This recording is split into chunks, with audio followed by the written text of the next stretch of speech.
Okay, I was gonna make a video on this real quick. It happened a short while ago. I'm just gonna do like a small speed run. Basically, this one is 8647. It basically means 8 miles out, 6 feet under, and then 47 is Trump's number. So long story short, the FBI agent posted this on Instagram, and for some reason he thought people were stupid or whatever, because like as the head of the FBI, you really should know exactly what that means. Because like if you work with criminals for that long and not understand them at this point, like you're either stupid or you're mentally deficient. But yeah, it's obvious that he was insinuating something bad, and he thought nobody would notice or something. Who the crap knows at all? Let's get straight into this. It's about that one. Yeah, that's right, Craig. In a now deleted Instagram post, Comey, who you remember was fired by Trump in 2017 and later became a prominent Trump critic, posted a picture of shells on the beach forming the numbers 8647. Man, those 86 can subtitles be suck slang ass for at their remove, 47, job. a common reference to Trump, the 47th president. Some of the president's supporters took it to mean that Comey was calling for President Trump's assassination. Yeah. Problem with this is he's the head of the FBI. His standards are far higher than like a regular civilian. He obviously knew what he was insinuating. The former director of the FBI. Like this is someone who should know how criminals work, what they do, their habits, all that stuff. So giving him the benefit of the doubt would be either he was hit really hard on the head and forgot, or he knows exactly what he's doing. There pretty much is no other explainable reason for him writing that besides this. Comey, after taking the post down, said he didn't understand what the numbers meant and that he doesn't support violence against anyone. But meanwhile, the Secret Service says they take posts like this seriously and they're investigating. Correct? Investigated. So yeah, this is the equivalent of fuck around and find out. And it just so happened that the FBI director was fucking around and found out. So yeah, not something. The big problem with this is that he's an FBI agent. He should not want to kill the president. Like, no matter who it is, you really shouldn't want to kill your own goddamn president. But yeah, let's keep going. All right, Garrett Hick traveling with the president there in Abu Dhabi. Garrett, thank you. Quick programming note here. Kristen Welker's going to have a closer look at the president's tour and goals in the Middle East, along with an exclusive interview with his former vice president, Mike Pence. If it's Sunday, let's Mike meet the Pence. press. Bro, Hey, he looked thanks like he for aged watching. 10 Don't forget years. Yeah, let's go to another Trump thing.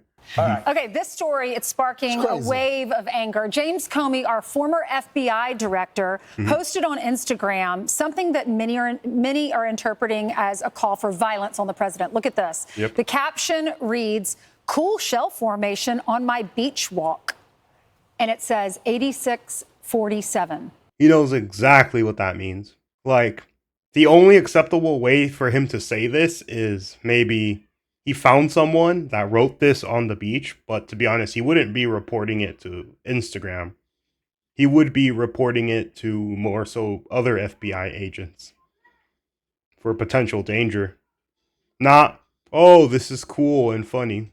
This is what the former director is saying in response to this. It literally makes no sense, but here it is. I posted earlier a picture of some shells I saw today on a beach walk, which I assume were a political message. I didn't realize some folks associated those numbers with violence. It's never occurred to me, but I oppose violence of any kind, so I took the post. And the problem with this is literally, he should have known better. If he didn't make it, he should have known better. But if he did know better, he shouldn't have posted it in the first place. Like, his standards have to be tip-top, because you can't fuck up as an FBI agent. Now, so what political message did you think it represented? Just in case you don't know, most people do. In the dictionary, it defines 86 as slang for to throw out, to get rid of, and to refuse service to. A lot of restaurants use this. When I was a waitress, they would put 86 green beans on the chalkboard, so you knew we were out of it. But when it comes to law enforcement, a lot of times 86 means death. That's right. Kill him. By 86 he's dead. So we thought the head of the FBI has to know what 86 can be used. Why would you post that? Number one, who cares what James Comey thinks? All he spends his time on the beach. I'm wondering, did he do that rock formation? Right, I was wondering that too. Or do you think he just walked on and thought you'd share it? So this caused Don Jr. stumbled on it first and said, "Are you calling for the assassination of my dad?" Yeah. So here's the president responding to it. He knew exactly what that meant. A child knows what that meant. Exactly. Everyone knows exactly what that means. Well, not everyone, but people who know, people who are a part of it know. You're the FBI director and you don't know what that meant. That meant assassination. And it says it loud and clear. Now, he wasn't very competent, but he was competent enough to know what that meant. And Exactly. That's the best point. You don't have to be a super genius. You just have to be decently knowledgeable. This says either one thing. Either James Comey was a crappy FBI director from the start and everyone just pretended he was good, or he knew exactly what he was doing and he's shitty at his job. And he did it for a reason, and he was hit so hard. Because people like me, and they like what's happening with our country. Our country's become respected again, and all this. Yep.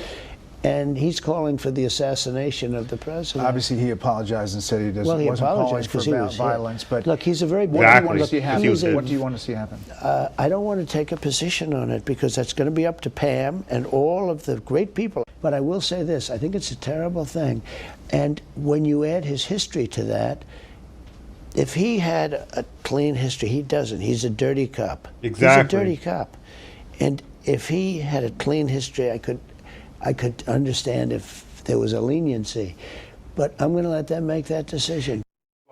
Tulsi Gabbard was asked, do you believe that Comey should be in jail? She said, I do. Any other person with a position of influence that has people who take him very seriously with a guy of that stature, his experience, and with propaganda media has built him up to be. She's very concerned. So Secret Service is now dispatched to investigate. Exactly. Secret Service investigating the FBI. The biggest problem is the FBI is strong as hell. So we'll see what happens, but this is a serious investigation that has to be looked into. So many people are completely fine with this until it becomes their president. If someone wrote 8644, like they would be taking this seriously because it was Obama. If someone wrote 8646, they would be taking it seriously because it's Biden. You shouldn't take something as not serious just because it's against someone the opposite of your side. There are a bunch of things that universally should be applied to both sides, no matter who you are. If this was Bill Clinton, if this was Joe Biden, if this was FDR, if this was George Washington, I would take this shit seriously no matter who it was. And that's the biggest problem with people. They have a big hatred towards 47 and 45 because of who he is. But they use that to justify violence or being against the president, but then more than happily let other presidents take more and more power without caring. But the moment he uses that same power other presidents have, it's a problem. The problem is you let the president get that strong in the first place. All Trump is doing is playing by the cards that you gave another president, which eventually was passed on to him. And that's the biggest problem of this whole thing. And then there's one more thing. Now here's one more. Just completed my 2-hour call with Vladimir Putin of Russia. I believe it went very well. Russia and Ukraine will immediately start negotiations towards a ceasefire, and more importantly, the end to the war. The conditions for what will be negotiated between the two parties, as it can only be because they know details of a negotiation that nobody else would be aware of. The tone and spirit of the conversation were excellent. If it wasn't, I would say now rather than later. Russia wants to do a large-scale trade with the United States when this catastrophic bloodbath is over. Heavily agree with catastrophic bloodbath. And I agree. There is a tremendous opportunity for Russia to create massive amounts of jobs and wealth. Its potential is unlimited. Likewise, Ukraine can be a great beneficiary in trade. In the process of rebuilding its country, negotiations between Russia and Ukraine will begin immediately. I have so informed President Vladimir Zelensky of Ukraine. I'm not even gonna pretend like I know how to spell this name.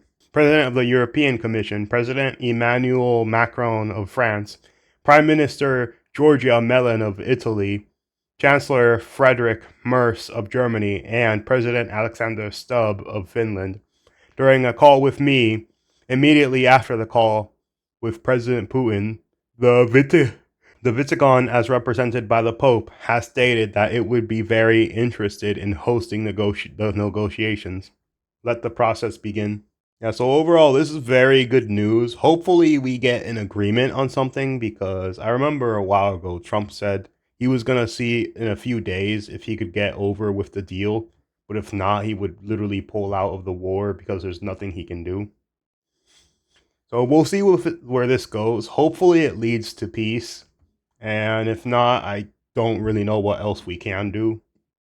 Because it's like, we don't want to be in infinite wars, but at the same time, people want to be in infinite wars. It's like this very hypocritical thing that in the US happens a lot. We don't want to be in infinite war if the other side supports it, but when our side supports it, we want to be in an infinite war. So I believe we really shouldn't be in any wars in specific. Getting out of wars is best, especially because that's what Trump's been doing. So yeah.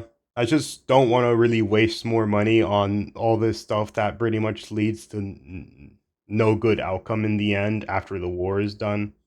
And hopefully we'll see from here. Oh yeah, and I did get a new monitor. That's why it looks so, I guess, crispy would be a nice word to say it. But anyways, I'm going to try to post a gaming video. I haven't posted one in like 4 months. And I'll see what the game will be, but hopefully it comes out either today or tomorrow. Another thing I wanted to talk about was Biden's cancer. This is someone who's like 83 or 4, I believe. But like, yeah, like he's at the point where he basically is close to dying no matter what happens. This is one of these cases where it's sad for him, but it's like, it's going to be over no matter what happens in reality. To be honest, I completely agree with this. Unless you want dementia and cancer to go unnoticed. Like, that is a very legit criticism of that doctor. Because instead of treating this man, they used and abused him in office and destroyed whatever legacy he's made out of working, what was it, like nearly 50 years in politics? I remember, this man was the longest guy to serve in Congress before becoming president. He was Obama's vice president, and he was president of the United States.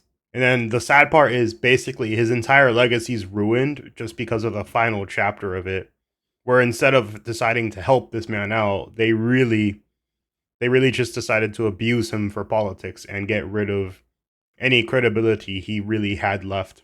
This is a sad moment because this guy actually did do a lot for the country, but it's all overshadowed at the end right now. As for this one is a completely legit criticism of it. Whether you like him or not, this is a good criticism. I'm old enough to remember the day they celebrated Rush Limbaugh dying of cancer, so I will not stop criticizing Biden and calling out those who were complicit in the hoax of his presidency. I do not know anything about this event, so I'll just take it as potentially true without really going too far into it. Here it is. Melania and I are saddened to hear about Joe Biden's recent medical diagnosis. We extend our warmest and best wishes to Jill and the family, and we wish Joe a fast, successful recovery. To be honest, this is probably the most responsible thing Trump can do, since he's now in that super exclusive club where you're a president, and basically all these other guys, they came for Jimmy Carter's death. Thinking about the fact that Biden is most likely going to be the next one to die, even as pretty much the most recent president to finish his term, is a little sad, but you know, it happens. I'm not saying that his presidency was perfect or even great. I'm just saying that as a president, as someone who was a president, it is a little sad that he is dying. But it's one of these things where a lot of people really don't have a reason to show him sympathy, even though it is preferable. It's one of these things where radical people create other radical people, basically, but this is another one. This person basically danced to Trump's assassination attempt. I'm not going to put music on, I'll probably get sued. Look at that shit. Hope it's tomorrow, #Trump assassination. Yeah, she's happy. She's taking shots and shit. But like people like her are the reason why a lot of people are shitting on Biden right now. That's the reality. It's not something I would personally do, but I do understand the reason why they're doing it. So my thing is, I hope it goes well for him, but he's basically already 1 foot in the grave anyways. Like the moment he tried to enjoy his retirement, it's like, nah, you fuck. The moment his party finally let him retire, finally giving him a chance to at least enjoy whatever little life he has left, this happens. It's one of those things where it sucks that it happened this way. It sucks that it's gonna happen, and yeah. I hope his treatment goes well, like they actually give him a doctor that he deserves. I think it would be a nice little representation of healing if Trump personally brought out a set of extremely good doctors to help Biden in his recovery. Like that'd be a nice little sign of healing America, but that's just my personal opinion. I'm not saying Biden was a great president. In fact, he probably was easily the worst president of my entire lifetime. I was born during Bush, so it was not really like I had much of a lifetime to begin with. But yeah, it's sad that it's happening. I hope it goes well for him, but man, it just sucks that this is the respect his party's given to him. Basically throwing him out like a piece of garbage, trying to replace him, but they can't even find anyone good enough to be half as successful as Biden was.